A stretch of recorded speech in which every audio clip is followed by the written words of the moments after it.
We all know how important our prayer life is, talking to God about everything. And sometimes we ask Him for things. His answer can be yes, it can be not yet, or it can be no. This morning, I want to talk to you about what do we do when the answer is no. This is your morning cup of inspiration.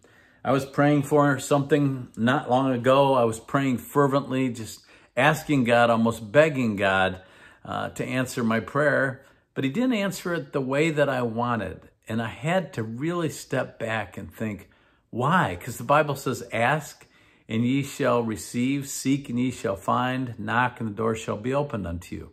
But His answer isn't always yes. And I realized that even when Jesus prayed in the Garden of Gethsemane and asked the Father to take this cup from me, it meant to take what He was about to go through away.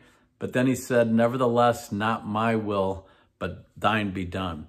But I was looking up this idea of what do we do when the answer is no? Number one, we keep praying.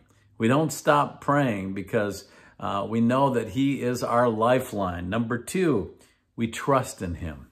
And that's the hard part, isn't it? Sometimes to say, you know, Lord, I was hoping for a different answer, but I'm going to trust you anyway. I remember that's what happened when I prayed that Beth would be healed from her cancer, and ultimately God healed her, but not in the way that I wanted. He took her home, and I had to trust Him and say, okay, Lord, I know you still have some work for me to do, and that's when Fearless Faith Ministries was formed. Number three, we study His Word for answers. He speaks to us through His Word, through the Bible.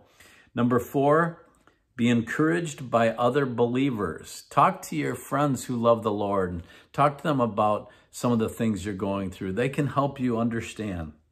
Five, do something positive. Do something you love to do, or just try to get your mind off it, going in the right direction for a little bit, and then remember His goodness. I always say, look back. Did the Lord ever leave you?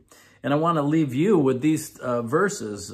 Proverbs 3, 5, and 6 says, trust in the Lord with all thine heart, and lean not unto thine own understanding. In all thy ways acknowledge Him, and He shall direct your paths. We need to trust that He knows what He's doing, that He has a better way, that sometimes if the answer's not yet, we have to wait, we have to be patient. But even if the answer's no, we have to believe this verse in Romans 8:28.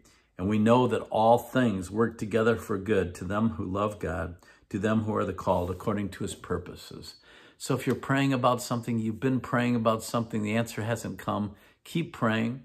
And if the answer is no, just trust that God's ways are higher than our ways.